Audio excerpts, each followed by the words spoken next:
스트레스라는 말은 우리에게 아주 익숙한 단어인데요. 이 말을 처음 사용한 사람은 물리학자였어요. 17세기에 로버트 후크가 인공 구조물에서 하중을 지탱할 때 발생하는 힘을 표현하기 위해서 사용한 게 그 시초입니다. 하지만 지금은 적응의 어려움에서 느끼는 불안과 위협의 감정으로 많이 사용하죠. 그 용어의 출발점과 지금 현재 사용법이 상당히 많이 다르죠.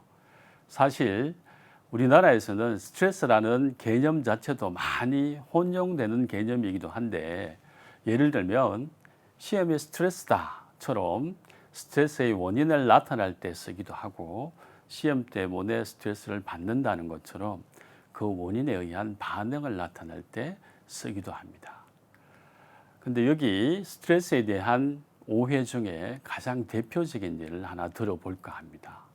여러분들도 많이 들으시기도 하고 심지어 책으로도 많이 나왔을 텐데, 예를 들면 스트레스로부터의 자유, 스트레스로부터의 해방, 이런 말들 많이 들어보셨죠. 사실 심리학을 전공하는 제 입장에서 결론부터 얘기하면 그것은 허황된 꿈이라고 얘기할 수 있습니다. 결혼, 해외여행, 취업, 러시아워, 실현, 이 중에서 스트레스를 일으키는 것은 무엇일까요? 정답은 이 모든 것이 다 스트레스입니다. 예를 들면 이렇듯 우리가 겪는 대부분의 일들이 스트레스를 야기시킵니다. 우리가 일반적으로 생각할 때는 부정적인 일에 의해서 우리가 스트레스를 받고 긍정적인 일에서는 스트레스를 받지 않는다고 생각하지만, 방금 살펴봤듯이 축복받는 결혼과 우리가 원했던 취업 성공도 우리에게 스트레스가 될 수 있다는 것을 보여주는 거죠. 그래서 제가 스트레스로부터의 자유, 해방이 허황된 꿈이라고 말씀을 드린 겁니다. 자, 그러면 스트레스는 어찌할 수 없이 당하기만 해야 하는 걸까요? 그렇지는 않습니다. 위에서 살펴보았듯이 스트레스를 없애고 해방되는 것은 불가능하지만, 그 스트레스를 현명하게 관리하고 조절하는 방법은 있습니다. 두 가지 방법이 가능한데요.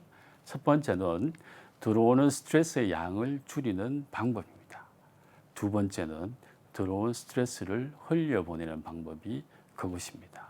자, 그럼 먼저 들어오는 양을 줄이는 방법에 대해서 소개를 좀 해볼까요? 네 가지의 대표적인 방법이 있는데요. 제일 첫 번째는 스트레스를 미리 예측할 때 그 스트레스의 강도는 현저히 줄어들게 됩니다. 쥐를 대상으로 한 심리학 실험을 예를 들어 보면, 쥐들의 스트레스를 측정한 실험 결과 스트레스를 주기 전에 불빛으로 시그널을 주게 되면 쥐가 느끼는 스트레스의 강도가 현저히 줄어든다는 결과를 발견하였습니다. 이 사실이 시사하는 바는 다음과 같습니다. 여러분을 힘들게 하는 일 중에서 예측 가능한 일이 있다면, 그게 원고 마감이든 시험이든 업무량이 피크가 되는 시기건 간에, 그래, 앞으로 얼마 동안 조금은 힘들 거야 라고 미리 사실을 인정하고 받아들이는 태도를 가지는 것만으로도 스트레스 양을 상당수 줄일 수 있습니다. 두 번째, 어떤 일이 있을 때 그 일을 내가 처리할 수 있다고 생각하는 것만으로도 스트레스가 감소하는 효과를 볼 수 있다는 겁니다. 이것은 범죄 현장의 끔찍한 사진을 보여주는 실험에서 발견한 사실인데, 연구자가 실험 참가자들에게 보기 힘들면 화면 정지 버튼을 눌러서 화면을 끌 수 있다라는 안내를 받는 것만으로도 실험 참가자들의 스트레스가 상당히 줄어드는 효과를 발견한 것이죠. 실제적으로 그 참가자들은 그 버튼을 한 번도 누르지 않더라도 이걸 누르면 그 사진이 사라진다는 마음만 가지고 있는 것만으로도 상당량의 스트레스가 줄어들었다는 겁니다. 이 실험이 얘기해 주는 것은 다음과 같습니다. 실제 사실 여부와 관계없이 이 일을 내가 해낼 수 있을 거야 라고 생각하는 것만으로도 스트레스의 감소 효과가 있다는 의미입니다. 세 번째는 주관적 평가입니다. 예를 들면 다리 부상을 당했을 때를 가정해 볼까요? 힘든 훈련을 앞두고 부상을 당한 경우와 해외여행을 앞두고 부상을 당한 경우, 그 상황에서 개인이 느끼는 스트레스의 강도는 상당히 다르겠죠. 기대하던 해외여행을 앞두고 다리를 다쳤다면 최악의 느낌일 텐데요.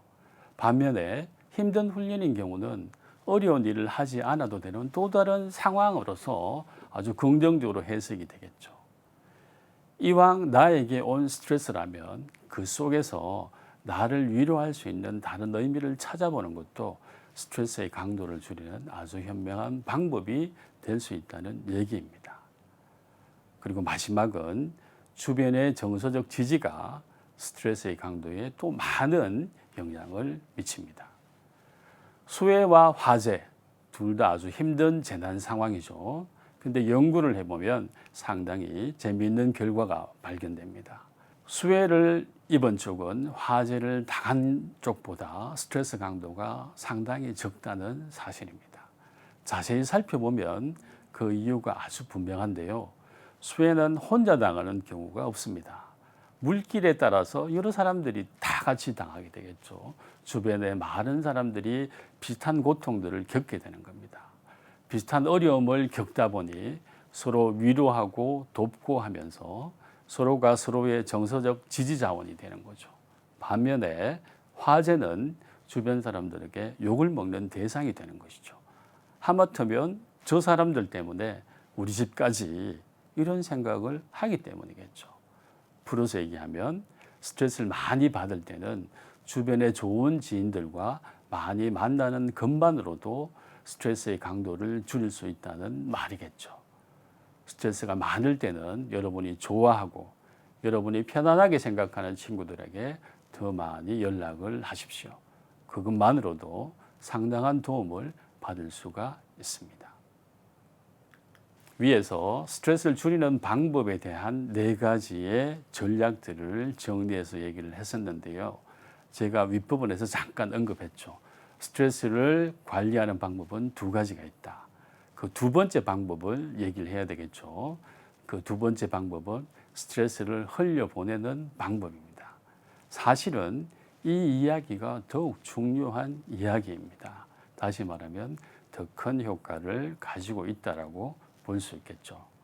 아까 언급했듯이 좋은 일이든 나쁜 일이든 간에 모든 것이 스트레스니까 그 강도를 줄인다고 해서 모든 문제가 해결되는 것은 아니겠죠. 0이 되지 않기 때문에 그 스트레스는 쌓일 수밖에 없겠죠. 그리고 지금 이 순간에도 여러분의 상사나 여러분의 배우자, 선배, 친구들이 여러분에게 스트레스를 부지런하게 나눠주고 계실 겁니다. 굳이 안 그러셔도 되는데 명절이 되면 친척분들도 가져하시죠. 기억들 나시죠? 안 좋았던 명절의 추억 같은 것들. 스트레스는 예를 들어 비유하자면 폭포에 비유할 수 있습니다. 스트레스의 양은 한 줄기 물줄기부터 장마철의 폭포, 그리고 나야가라 폭포급의 스트레스를 주시는 분들도 계신 거죠.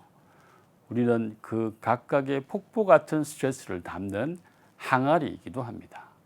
많은 일을 겪고 내공을 쌓으신 분은 아주 큰 항아리일 테고, 어떤 분은 조금의 스트레스만 와도 금방 차버리는 작은 항아리인 분도 계시겠죠. 그렇게 다 차면 더 감당이 안 돼서 뚜껑이 열리시기도 하고요. 그 상황에선 많은 갈등과 사건들이 일어나기도 하겠죠. 자, 그러면 해결책은 무엇일까요? 아주 중요한 해결책이 있죠. 쉽고도 중요한 해결책일 수도 있습니다. 그 해결책은 바로 항아리의 아래쪽에 수도꼭지를 다는 겁니다. 스트레스가 넘쳐서 개인의 평정이 깨어지지 않게 쌓인 스트레스를 적절히 흘려보내면 큰 어려움 없이 살아갈 수가 있는 거죠. 자, 그러면 쌓이는 스트레스를 흘려보내는 방법은 무엇일까요? 그건 바로 여러분들이 좋아하는 일을 하면서 시간을 즐기는 겁니다. 내가 해야 하는 의무 말고 재미있고 즐겁게 보내는 시간 속에서 스트레스는 녹아나가는 겁니다. 내가 즐기는 시간이라 이렇게 얘기해도 잘 이해 못하시는 분들도 계실 겁니다. 그게 뭐지? 쉽게 이야기하면 여러분이 기다려지는 시간입니다. 기대되고 그 시간이 빨리 왔으면 좋겠고 하는 그런 시간들을 말하는 것이죠. 얼마 남았는지 시계 보면서 기대하는 시간과 그 활동, 그것이 여러분의 스트레스를 녹여내는 가장 중요한 일을 하는 시간입니다. 사실 강의를 하다 보면 제가 이렇게 얘기를 해도 그런 시간을 못 찾으시는 분들도 간혹 계십니다. 그분들은 어떤 분들이냐 하면 그동안 너무 많은 일들을 하시면서 해야 할 일에 집중하신 분들이겠죠. 여러분도 혹 그러시다면 시간을 좀 거슬러 가보세요. 지금보다 좀 더 과거에 어느 시점에 시계를 보면서 기다렸던 일들이 분명히 있으실 겁니다. 오늘 당장 그런 일을 몇 가지 더 찾아보십시오. 수도꼭지가 많다면 더 빨리 흘려보낼 수 있겠죠. 그런 일을 찾아내는 만큼 여러분은 스트레스 관리의 전문가가 되어갈 겁니다. 단 하나 조건이 있습니다. 해외여행 이런 것은 별로 좋지 않습니다. 코로나 시국이지만 코로나가 끝났다고 해서 1년에 몇 번 갈 수 있겠습니까? 우리가 살아가는 현대의 삶은 만만치 않습니다. 1년에 두세 번 수도꼭지로 열어서 스트레스를 흘려보낸다면 그것은 큰 효과가 없습니다. 여러분 주위에서 쉽게 할 수 있는 일들 중에서 찾아보는 것이 가장 좋은 선택입니다. 산책하기, 드라마 보기, 악기 배우기, 요리하기, 빈둥거리기, 시장 구경하기, 이 모든 것들이 좋은 예가 될 수 있습니다. 스트레스에 관한 이야기는 여기까지 마무리 짓고 다음 주제는 취업에 관해서 이 얘기를 하겠습니다.